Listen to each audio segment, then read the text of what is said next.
Fala galera ligada aqui no curso, tudo bem com vocês? Hoje vamos dar prosseguimento à aula anterior de graus de insalubridade. Mais especificamente, vamos resolver questões de concurso que abordam essa temática, que envolvem todos os anexos da NR15. Então, sem rodeios, vamos lá. Primeira questão, joga aí na tela. Essa questão é do concurso da Petrobras de 2014 para o cargo de técnico de segurança do trabalho júnior. É a questão 28 da banca 6 Gran Rio. A questão é: o técnico de segurança do trabalho de uma indústria de tintas, com o objetivo de avaliar as condições de segurança do posto de trabalho, realizou 10 medições ambientais instantâneas de produtos químicos: álcool N-butílico, limite de tolerância 40 ppm, e acetona, limite de tolerância 780 ppm. Abaixo mostra a tabela com as 10 medições. Na primeira coluna, referente ao álcool N-butílico, e na segunda coluna, referente à acetona. Qual que é a pergunta?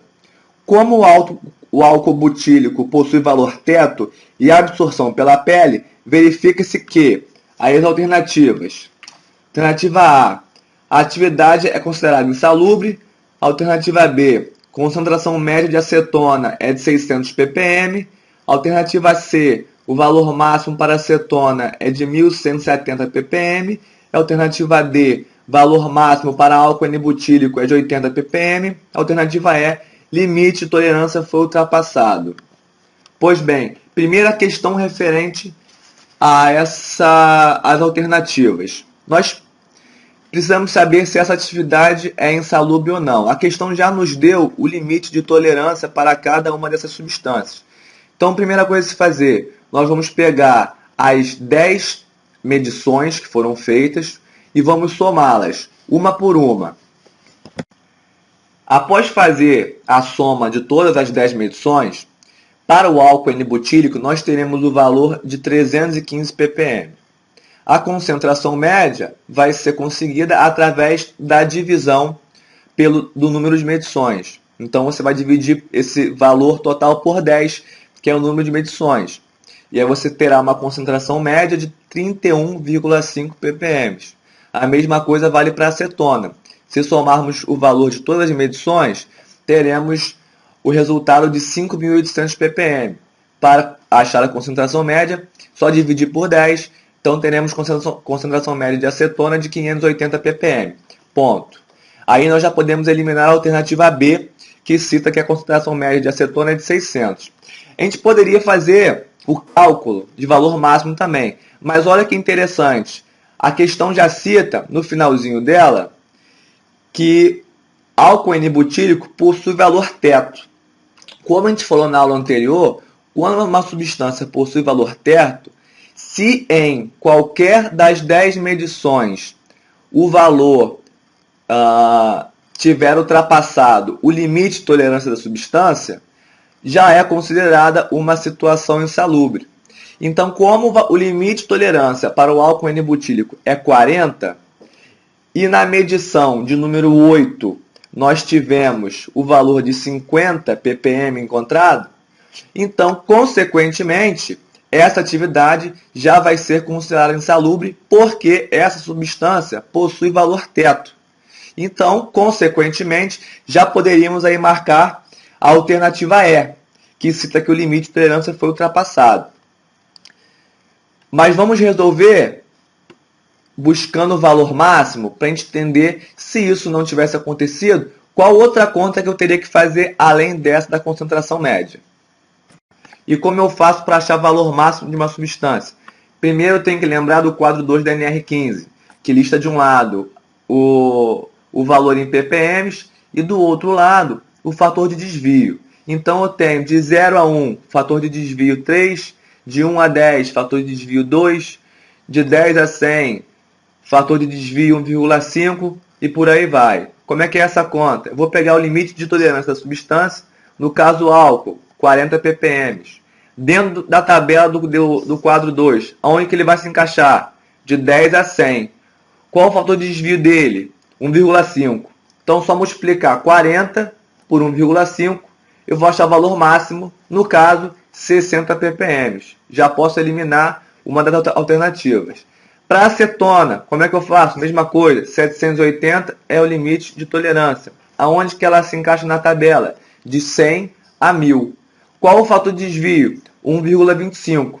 Eu vou achar o resultado de 975 ppm. Agora, olha que curiosidade. Se você não conhece essa tabela, com certeza, se você tem dúvidas desse intervalo, se eu, por acaso, errar o fator de desvio para qualquer uma das substâncias, ele me coloca a alternativa lá para eu marcar. Se eu, porventura, utilizar o fator de desvio 2 para o álcool, eu vou ter resultado de 80, que é a alternativa D.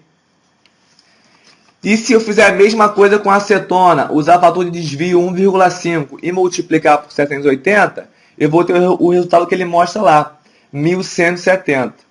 Então, por isso que essa tabela tem que gravar. Se você não tiver certeza, ele vai colocar uma pegadinha para você errar. Então, essa questão está finalizada. Resposta correta, letra E, porque a substância álcool N-butírico possui valor teto. Portanto, se tem valor teto, em nenhuma das amostras eu posso ter um valor superior ao limite de tolerância. Ok?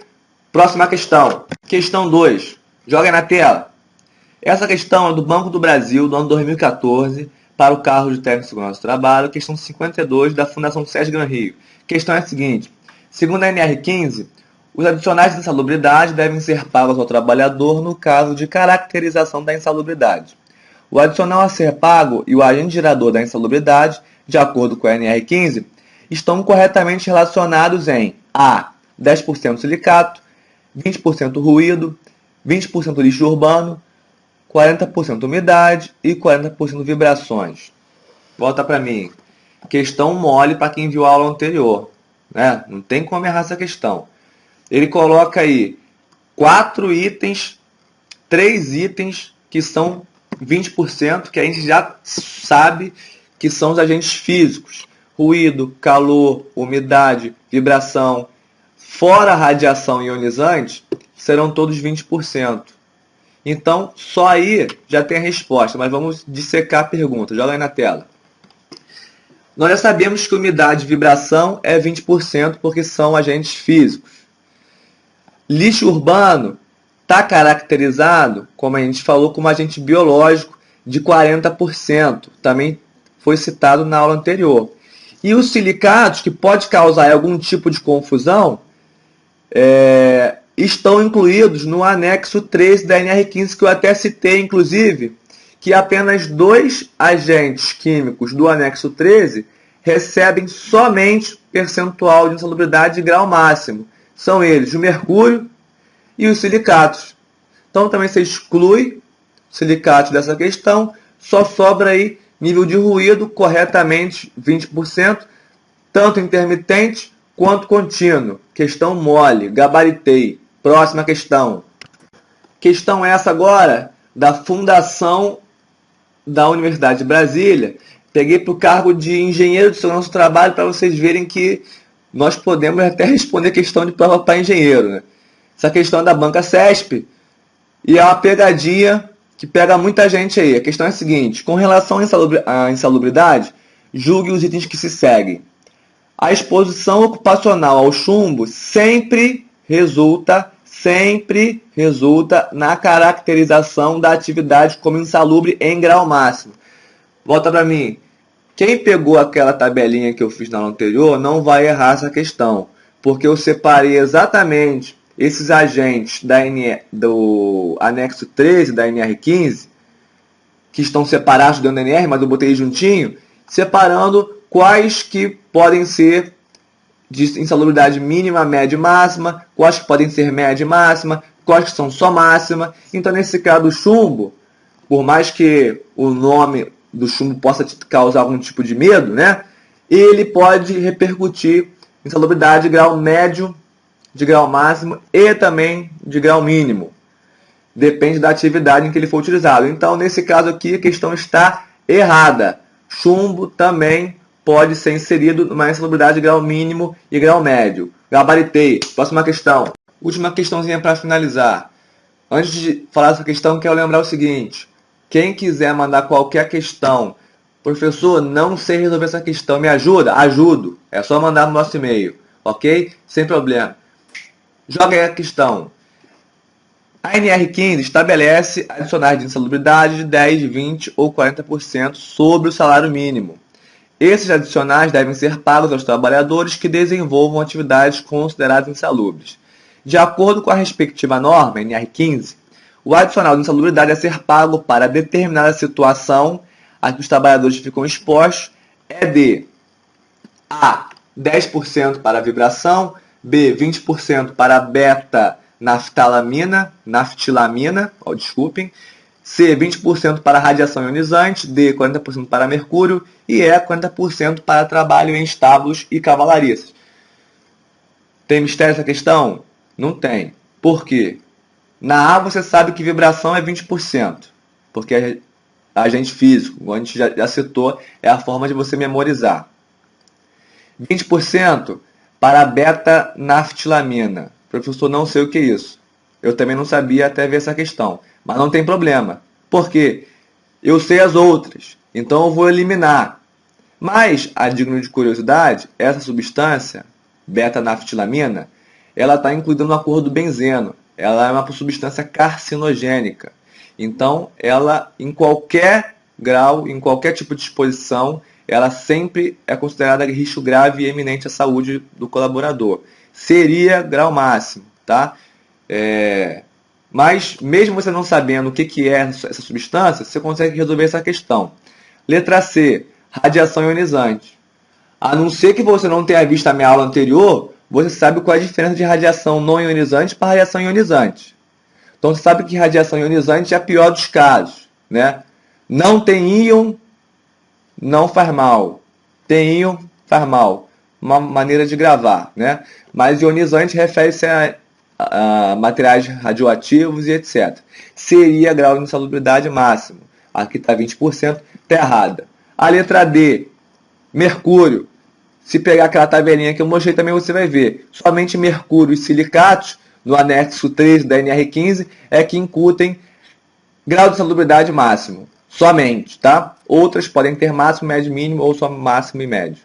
E na letra E, trabalhos instáveis e cavalariças, entra no anexo 14 de agentes biológicos, são grau de insalubridade, grau de insalubridade médio, 20%. Então, mesmo que eu não saiba o que é beta-naftilamina, eu sei que mercúrio é 40%, não tem erro, só pode ser 40%, né? Se fosse de repente uma outra substância, você poderia aí, ficar em dúvida. Mas como é mercúrio, sabe que é só 40%, marquei, gabaritei. Galera, foi um prazer, até a próxima. Tec 360. Hey!